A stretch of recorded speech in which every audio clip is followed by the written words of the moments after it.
it doesn't always work the way people want it to. Let's get into game number 1. We've got Neirea on the Druid versus Xixo on the secret / tempo / Medivh Mage. So let's just call it Secret Mage at this point with a Medivh sprinkled in. And that's another interesting tech card we can see right there for Neirea. The Curator has been making its way into Jade Druid.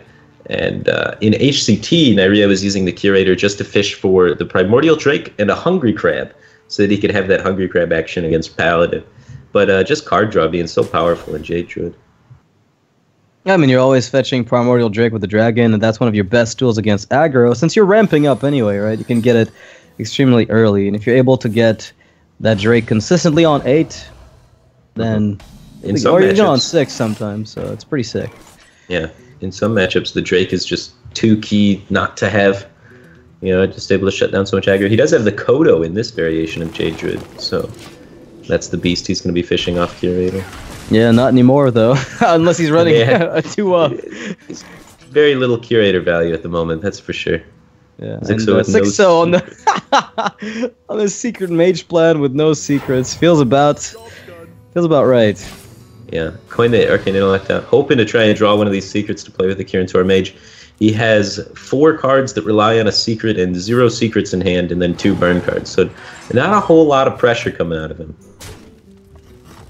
But that could change in a moment. Secret Mage's curve is so sketchy, but so powerful when it works.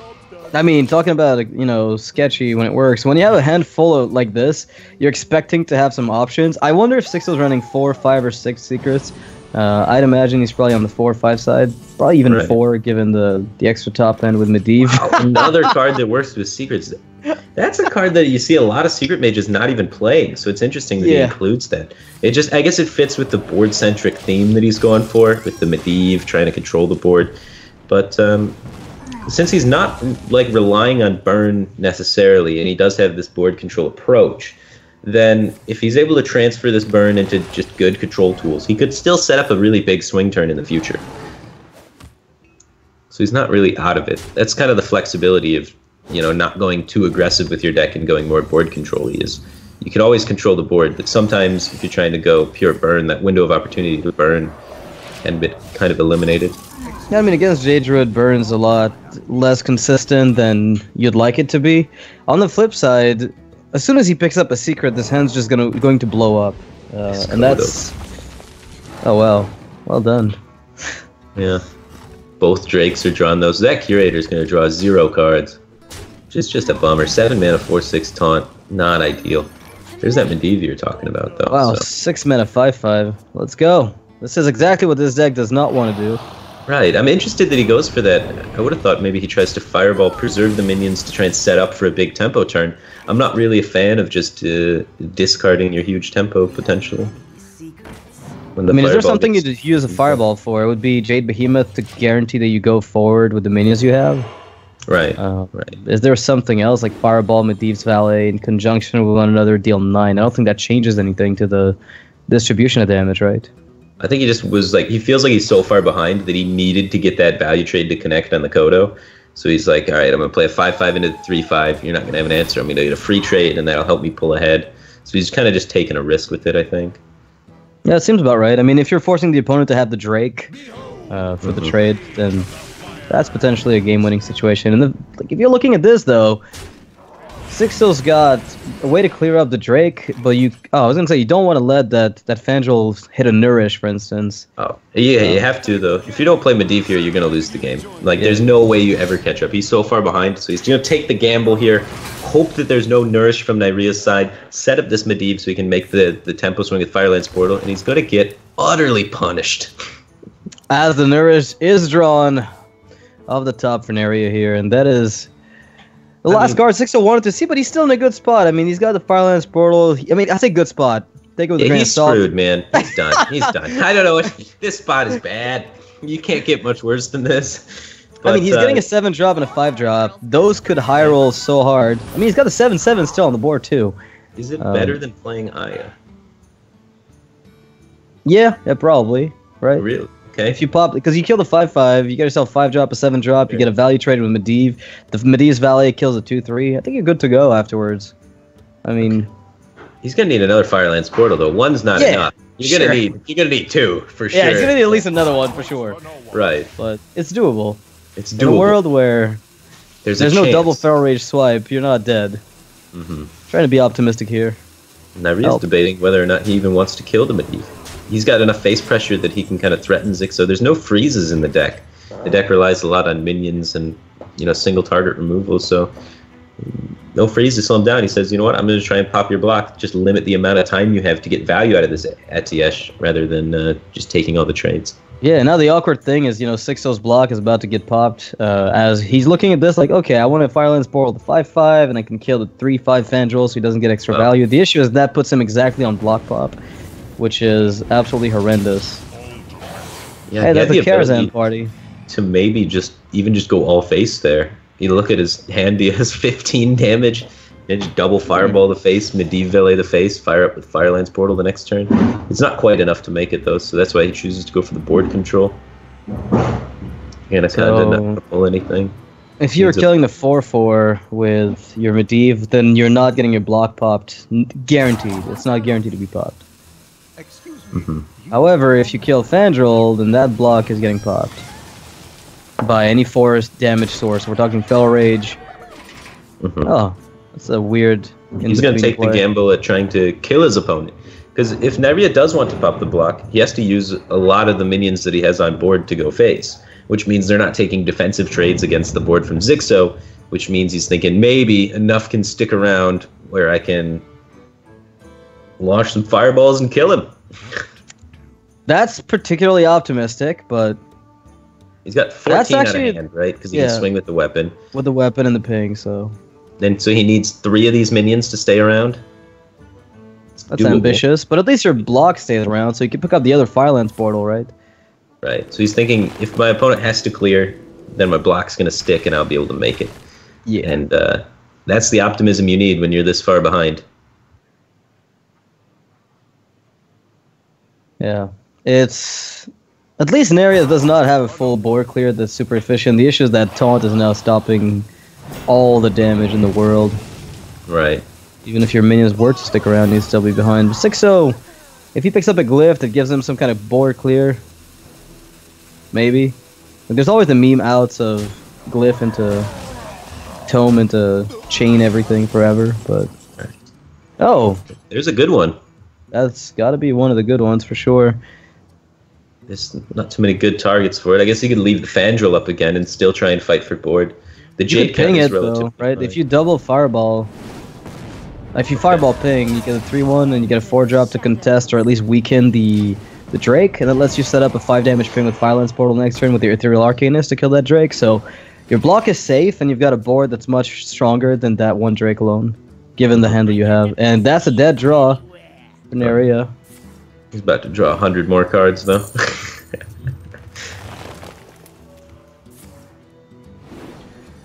Excess mana's pretty good. There's still Innervates in the deck, so could cycle forever. Wow. Yep, here we go. This is gonna be a tough board to beat. Jays are what, like 7/7s now? 7/7s, yeah. It's just. Oh, that ooze! If there's another Innervate, I could chomp on the Atiesh's last charge just to rub it in. So he hasn't made any Jade minions yet, so it's not that bad. Oh, his hand disappeared. He's cycling too much. Neirea, slow down. You're breaking the game. Yeah. Okay, I thought that was a disconnect issue, but that's clearly not it. Oh, Hungry Crab's in the deck too, on top of the Kodo. Interesting. So here we go. Infinite Kabbalist Tome sequences. So he needs to glyph into Kabbalist Tome, and then play the Kabbalist Tome. And he needs to get Eyes Block and Kabbalist Tome every single time he rolls that thing. Yeah, exactly. Spellbender is a 1-mana card. Shatter does nothing. Molten Reflection is not castable. I guess you gotta Spellbend. What else? Right. Yikes. And you fight for the value game. You hope your opponent doesn't hit one of their 12 Jade Idols. You hope your opponent basically disconnects. That's the only out that Xixo has, and he recognizes it and is going to simply scoop it to Neirea. He had a slight chance, but it was like in the sub 5% for a long time. Right, he just had a really slow start. Wasn't able to pressure Neirea. Neirea was able to ramp the Jades up just fine, and then even when Medivh came down and connected 2 Firelands portals with the Etiash, it just wasn't enough value to compete with things like Aya and just the gadgets and drawing so many cards and then refilling the board. The late game of Jade Druid is just disgusting when it beats Medivh on curve so soundly. That's what the deck does best. At the very least, it's got a competitive play. Because if you look at Druid right now, barring aggro, there wouldn't be very much for it in the meta. If Jade didn't get the armor generation it does, right, that deck would be... Everybody would just face rush it. Pretty bad spot. Yeah, exactly. You just fall apart really quickly. And Xixo, on the aggro Druid this time around, finds a matchup that he's happy with. Granted, the Hungry Crabs are not the best of opening cards, but... Yeah, not ideal. We just see Neirea just set up the Flame Elementals before playing the quest as Coin Igneous next turn, and then he's got the 1 bouncer to complete the quest. So he's going to have like a turn 5 quest completion. It's going to be very quick. That's... I mean, pretty much every card in this deck is like superfluous at this point since he's guaranteed to complete the quest, but you'd kind of like the luxury of getting good trades, hence this Igneous coming out. Okay, this is starting to get really good for Xixo. This is like where the snowball starts happening. Right. Yep. Take Living Spores. Well, you could maybe even go with the Claws. Just I like the attack. As as possible. Yeah, it does like make it a 3/3 after the Marker Lotus, so it's not threatened on board. It's close. I think I would go Death Rattle, but you might be able to sway me. It depends if there's a backstab, I think, because we've seen a lot of people try to tech the backstab as an anti-aggro, so it's like a slight edge that you get over it. Okay. If you're planning to use the Ravasaur as a trading tool, then the 3/3 is clearly better with Death Rattle. I'm just a big fan of pushing max damage, since you have Mark of the Lotus anyway.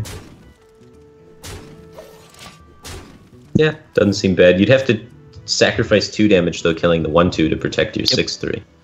Exactly. So but, I mean, you would only net gain +1 damage, I guess, in that instance, huh? Since you have to take a trade on the 1/2. I guess the downside is you're anyway giving them a trade they're happy to take, except this time it's made a bit more awkward. So maybe that's the reasoning. Right, because Neirea does kind of want to kill off his own Igneous Elemental this turn. Yeah. So he can get started on completing that quest. Makes sense. Now, Xixo's looking for something to close out the game early. It sounds kind of ridiculous to say that because it's obvious, but with 1 Flame Elemental having come out, the Igneous being there, he's going to get worried that something else can come out, so he's going to be needing to find Savage Roar or some other buffer at this point in the game.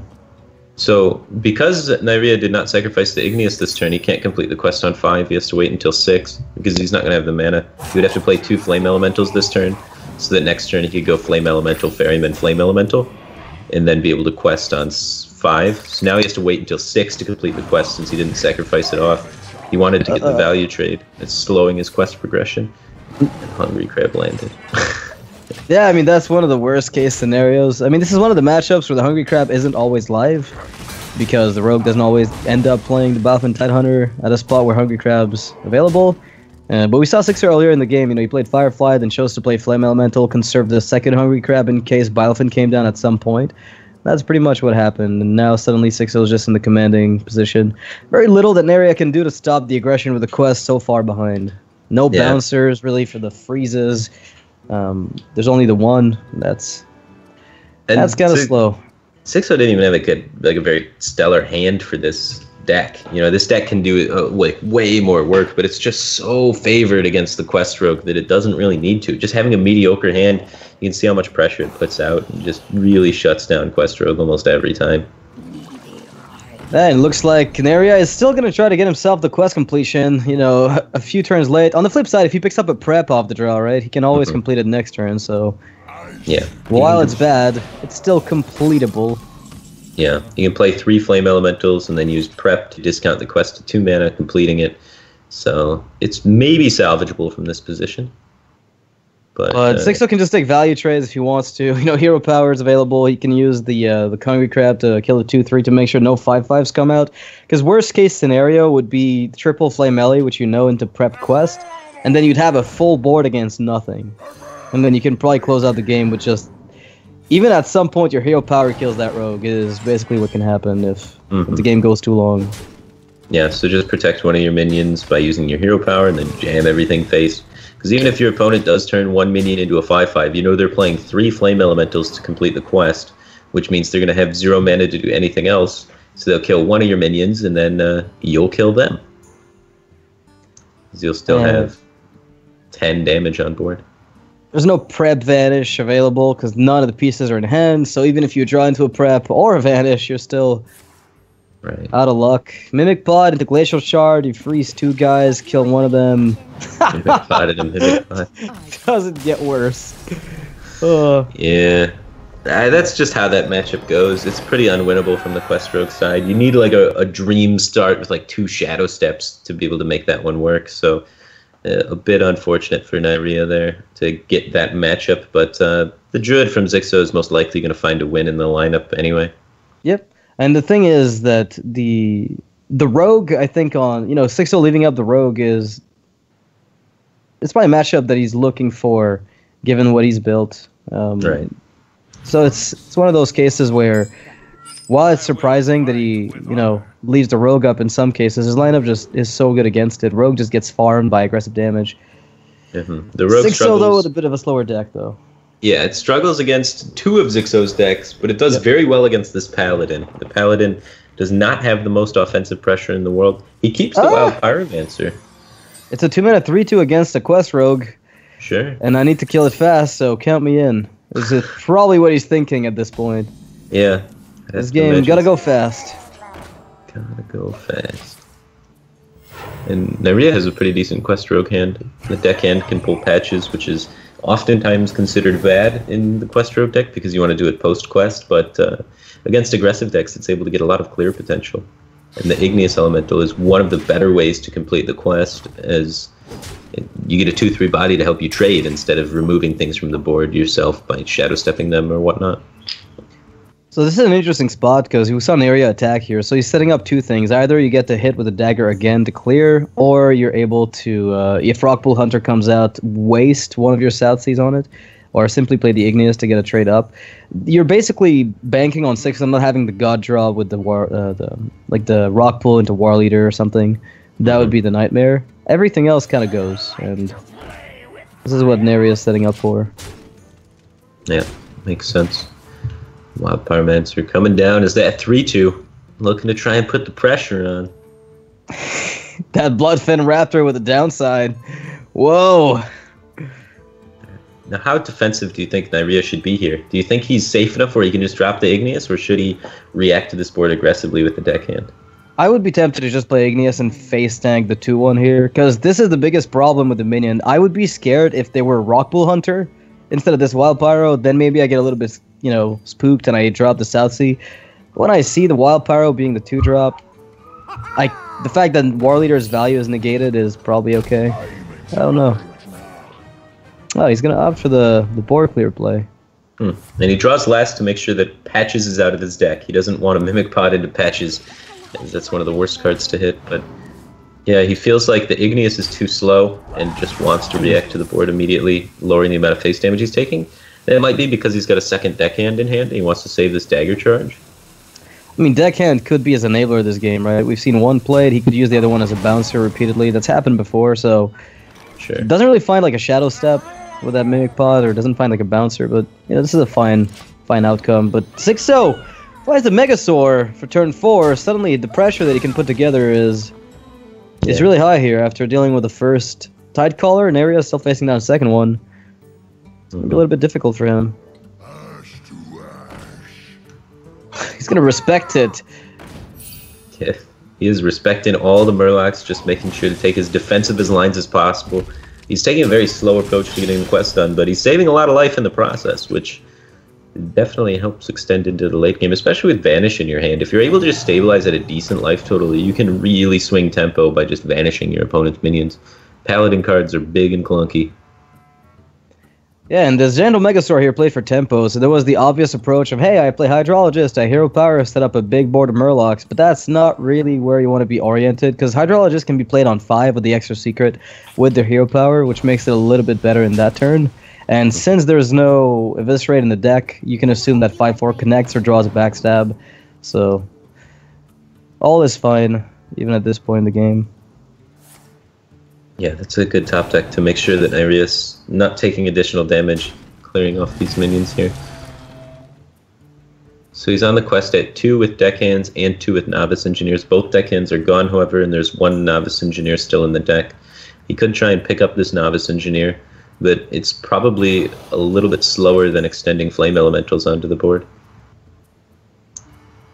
I kind of like bouncing the novice, honestly, because I think this game's going to come down to him finding enough bodies to put on the board, because if you look at it, the way he's been playing this out, he's got very few high-value bodies to put up, and, 4/5/5s, while amazing, unless you can keep bouncing that Stone Tusk Boar, isn't really going to do much, so if Paladin ever gets a Consecrate on 2 to 3 minions, you have, like, 2 things left over to get anything done. So I'd rather just dig into the deck to find extra stuff. Like, Fireflies are amazing. Makes sense. He does have the life total to kind of spend on that, right? He's still at 22, so he doesn't have to rush out this quest. He's been controlling the board quite nicely, and he has the Vanish to continue doing so. So investing in the future rather than just trying to explode into the quest makes a lot of sense. And that's the Shadow Step that Neirea needed to complete that quest. And that's going to be a lot of draw on top of the quest completion is going to happen soon. Right, he's even got the Igneous to draw more 5/5s, Yeah. So he could play that out now, and then next turn complete the quest with the Novice, and then activate it in the same turn. Or even just vanish and set up a board to then complete the quest with. Yeah. The big upside, too, is there is no chance he mills that quest. I've seen so many pro games where it happens. I don't know what's up with that, by the way. Wow, I did not anticipate it would occur that often. That Neirea guy is pretty good. How did he hit the prep there? I was like, he's just kind of discarding a 5/5 by throwing out the Novice, but I guess what a now god! he hit the prep. That is so sick. Holy smokes! I can't believe this. Was that necessary? Because, sure, if we look at the outcome, it looks like a genius play, but I don't know if it was necessary to play the Novice in that spot. Right. I'm nitpicking, but and it comes down as a 5/5 later. But it's an investment to save a little bit of life, I guess, because your opponent sends in, their 2/2 into your 1/1, and you save 2 life. But I think having a 5/5 is more important than 2 life when you're at 22. With such a limited amount of minions in hand, too. That's the thing that... Right. But it works out when you just rip the prep, I mean, when you rip the prep, you're good to go, so let's not let's harp on that any longer, I think. It worked out. Can't fault him. Picks up the extra charger, because why not? Let's just get this done. Yeah. Let's get the job done. He's got plenty of gas going forward, because he's got the Igneous for more 5/5s. Yep. The Igneous is going to come in very, very handy. Made the best of the hand that he had, and he's going to get himself... Xixo's going to get himself another Hydrologist, which is kind of amusing. Needs Consecration here to stabilize, if anything, and that is... That's not Consecration. I could get... Is there anything he gets, like Noble Sack? Does that even help? Well, the Vanish is what gets him now, but even then he's still barely alive on board. He's alive on board by 1, because he heals for 2 with the True Silver while going phase. And Neirea's just going to strike with everything, and then vanish, and then, send in the new Stone Tusk Boars again. Yeah, so Xixo's always dead to a bounce here. Fully well note that it's super likely Neirea's had one of those. Given the fact that Vanish has been there since turn 1, you must be pinning your opponent on having specifically Vanish, as there were other turns for just regular bouncers. And Xixo simply is going to scoop it to the Quest Rogue. Definitely not the deck he wanted to face off against with this Paladin. Yeah, this was the real out for Neirea's Quest Rogue in the lineup, is he really wanted it to line up against this Paladin if he had, any hope of getting it out. So he kind of got the better of the mind games there, being able to get it into that matchup when he needed it. So he comes up ahead 2-1 in the series, Xixo has the Paladin Mirror, which could go either way, and then he has his Mage, which I believe the secret Mage Medivh thing is going to be slightly favored against Paladin. The secret Mage Medivh thing should technically be okay against the Paladin, but we've seen that change a lot, like depending on, because once the big aggro curve for the Murloc Paladin gets started, the mid-range Paladin, gets started, Secret Mage just falls behind usually. They have the mana worms, but if they don't hit those, it's kind of tough to catch up. That deck doesn't contain any AoE, so barring like a really solid free secret curve with Kirin Mage, it's a little bit clunky. I'd say mid-range is probably even a little bit ahead overall. Wow. Okay. Well, getting into the mid-range mirror going on here, we have the two different approaches. One approach is the Murloc Tidecaller build, which runs the additional 1-drops to more consistently have a 1-drop on 1 and start snowballing. And the other approach, the approach from Xixo, is the more clears approach, which runs Wild Pyromancer and usually 2 equalities so that you have more board clear options and you have less 1-drops, so you don't as consistently hit the Murloc snowball curve, but you can fight back from behind easier. And right out the gate, that's what's happening. He's fighting back from behind. So it'll be interesting to see how that plays out. What Neirea really needs to do is make sure he walks the line between making sure he invests enough to pressure Xixo fast enough, but not too much to where one AoE is going to blow him out of the water. And this is interesting too, because if you look at the way the matchup developed, right? Xixo, imagine this, this deck contained less clears and more aggression, and he played the extra 1-drops. The 1-drops would have just been dispatched by Neirea's side since he got on the board first. Mm-hmm. So in this case, Xixo, with the chance you have to get it's a 50-50 on you getting the coin, effectively.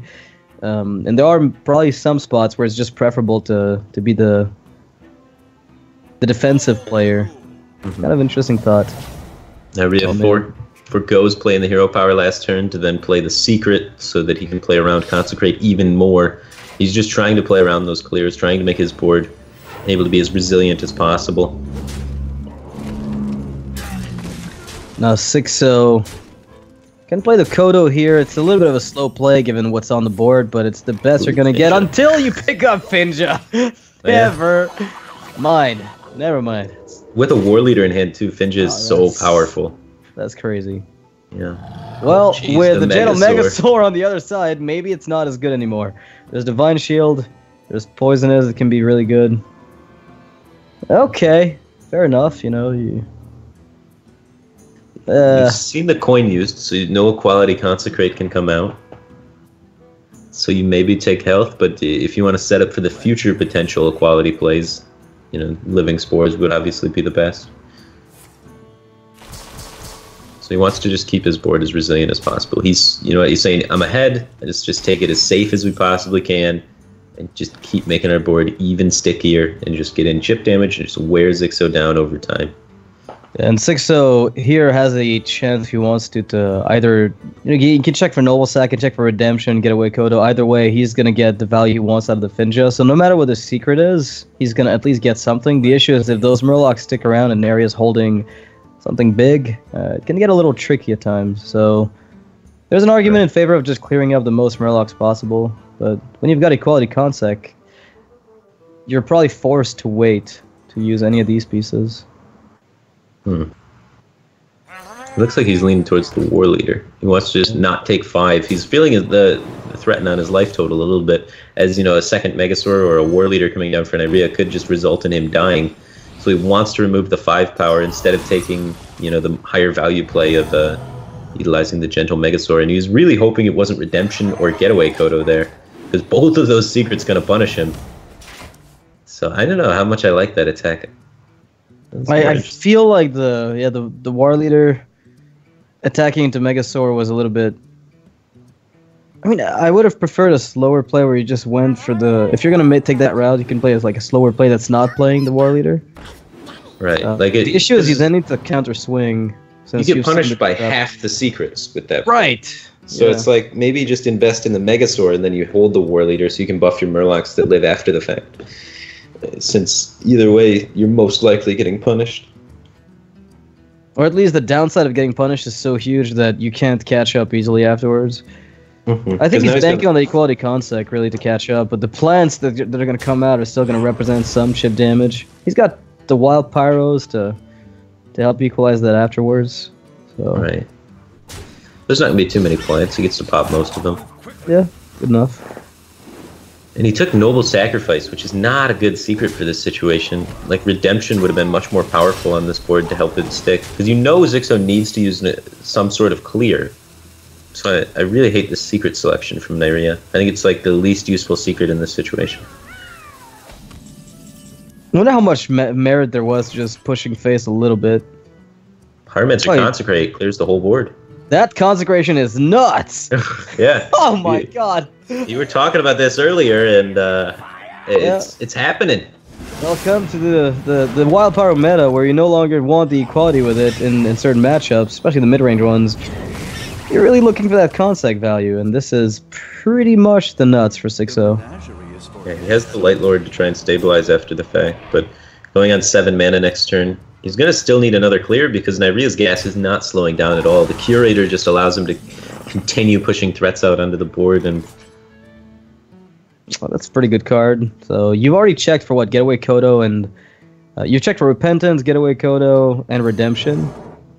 So you're missing Eye for an Eye, and which it never is. With Consecrate. Right. Oh, you're right. So it's checked for everything aside from Noble Sac. Right. So he's 100% certain that it is the Noble Sacrifice at this point. Yeah, so he's probably good to go.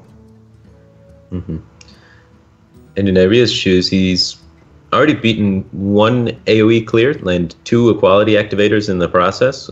So how afraid are you of those clears, or are you afraid at all?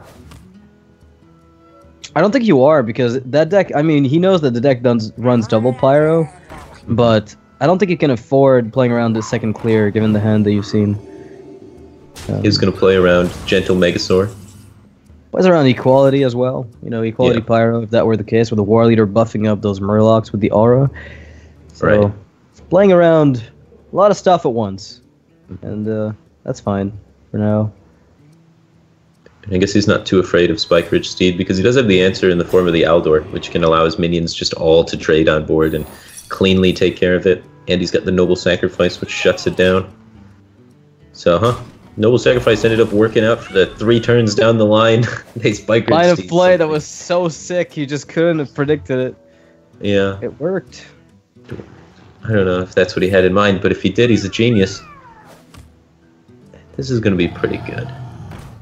That's a lot of value. That's Free a lot attack, of +1, damage. +1. That's an insane amount of damage. You take that attack, you give it to your Murlocs, and you jam it in his face.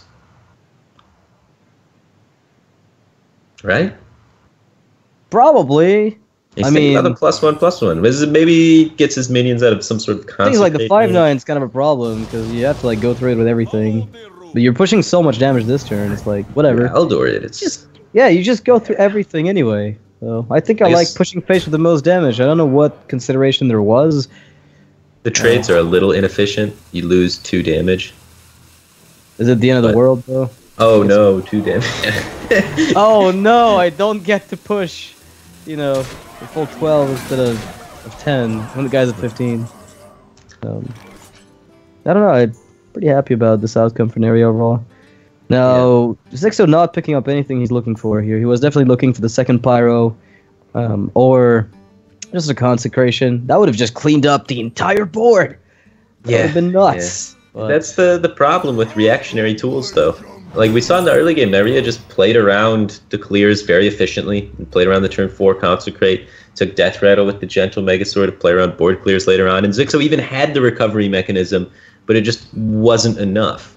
So that's why I think a lot of times with these decks and this Wild Pyromancer tech that's coming around in mid-range Paladin, I don't think it's worth it. I think if you're just play from an ahead position better, play around the Wild Pyromancer, know the threats that are there and adapt to them, and set up your board the way you're supposed to, I think you'll oftentimes win these games as the one with additional 1-drops rather than the one with Wild Pyromancers, and you win, or you're more favorable in other matchups as well because of that.